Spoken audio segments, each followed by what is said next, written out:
Hoje a TV Jornal da Cidade Online vai falar sobre assuntos que estão em alta no Congresso e que impactam na vida de todos os brasileiros. Quem conversa com a gente hoje é o senador Marcos Rogério. Boa tarde, senador. Senador, para a gente começar, eu gostaria de falar sobre o projeto qual o senhor é autor, que já foi sancionado como lei do presidente Bolsonaro e que permite a posse de arma em toda a extensão do imóvel rural. Qual a importância dessa medida para o proprietário rural? É um projeto fundamental para o Brasil e para os brasileiros de bem. Nós garantimos com esse projeto de lei e agora com essa lei, porque o projeto passou pelas duas casas do Congresso Nacional, foi sancionado pelo presidente Bolsonaro, nós garantimos a posse estendida da arma de fogo. Como funciona hoje? Hoje, até a edição dessa lei, quem tem o direito de ter arma de fogo só podia ter arma dentro de casa, na sede da fazenda, na sede do sítio ou da chácara. Dentro do território da propriedade rural, ele não podia andar com a arma. Então, se você tem uma arma que é para proteção, né, da vida e da propriedade e não pode fazer uso dela dentro da extensão da propriedade, que sentido tem isso? Então, a legislação ela era omissa, ela era falha em relação a isso. Então, nós garantimos, com essa lei, a posse estendida. Hoje, tanto arma quanto munição, o proprietário rural pode circular com ela livremente em todo o território, em toda a extensão da propriedade. Existem críticas aos decretos das armas dizendo que armar a população vai gerar mais violência. Não seria o caso de justamente o povo poder se defender dos bandidos? Desarmar a população gerou mais segurança para a sociedade? Essa é a pergunta que fica. Porque quem foi desarmado nesse processo do desarmamento, a partir do Estatuto do Desarmamento? Quem é que foi desarmado no Brasil? A sociedade de bem.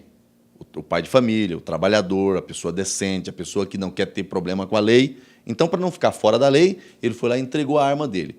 A pergunta que fica é, o criminoso fez isso também? Foi lá entregar a arma dele na delegacia, na Polícia Federal? Não. O criminoso continuou armado.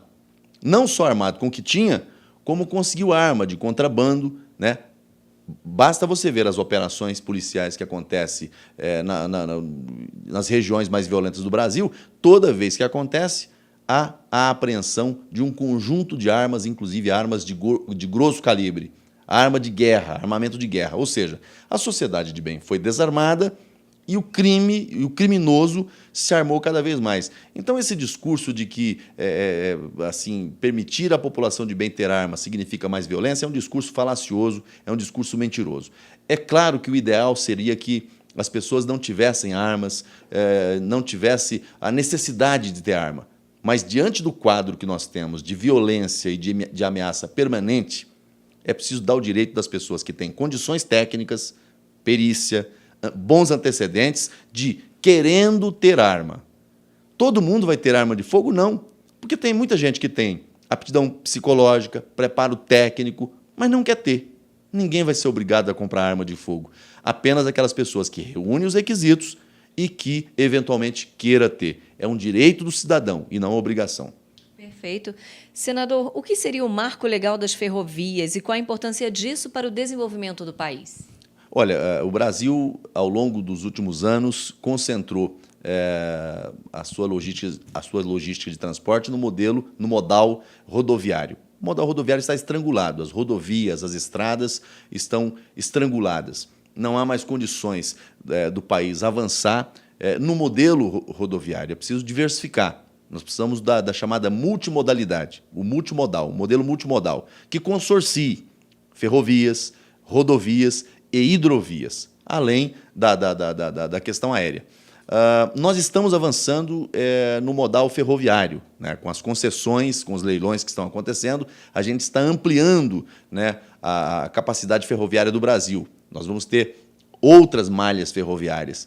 Esse marco legal, essa lei, esse projeto de lei que está sendo discutido no Senado Federal, com relatoria do senador Jean Paul, é um projeto que moderniza o setor.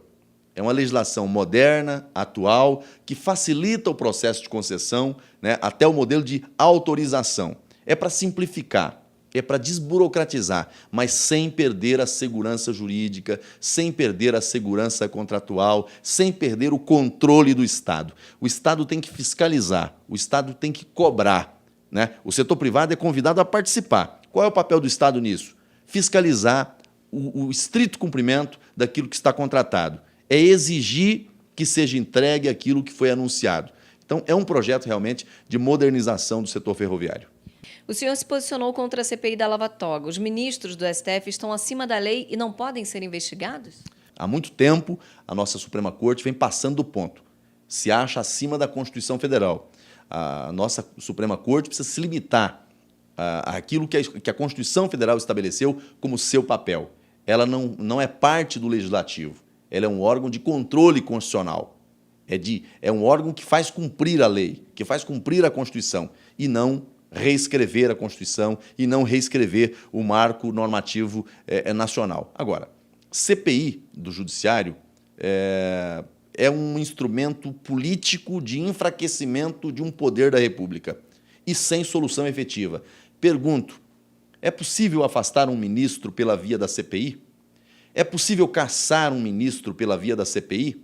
É possível punir um ministro pela via da CPI? Não.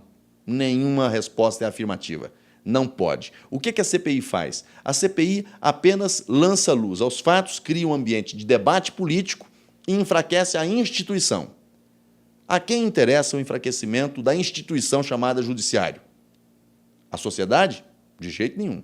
Agora, qual é o caminho para você enquadrar ministros, seja ministro do Supremo, seja ministro de outro tribunal, ou mesmo agentes políticos? O que a Constituição assegurou é o processo de impeachment.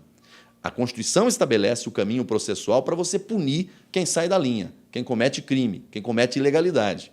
Senador, o senhor foi relator da cassação do ex-presidente da Câmara, Eduardo Cunha. Como foi atuar nesse caso que teve uma repercussão tão grande? Foi um processo doloroso, né? Você ser membro do Conselho de Ética já é um desafio. Ser relator de um processo de cassação não é tarefa fácil.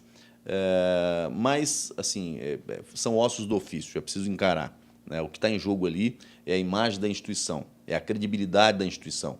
E quando eu assumi esse relatório, muita gente duvidava que a gente conseguisse concluir um relatório robusto, consistente e que resistisse todos os ataques que sofreu, né? Conseguimos cumprir a missão. Meu relatório, ao final, foi aprovado tanto no Conselho de Ética quanto no plenário da Câmara dos Deputados. E o então presidente Eduardo Cunha foi cassado, né? Perdeu o mandato. E depois, aquilo que nós avaliamos, apreciamos no âmbito do Conselho de Ética, acabou sendo confirmado também pelo Judiciário, porque sofreu uma condenação criminal e está hoje cumprindo pena.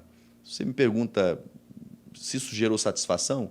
É óbvio que não gera satisfação. O ideal é que a gente não tenha qualquer tipo de desvio ético, de desvio de conduta a justificar uma ação tão dura quanto uma cassação de mandato. Mas o parlamento precisa enfrentar esses desafios. A sociedade espera do parlamento uma postura que seja ética, proba, honesta, né?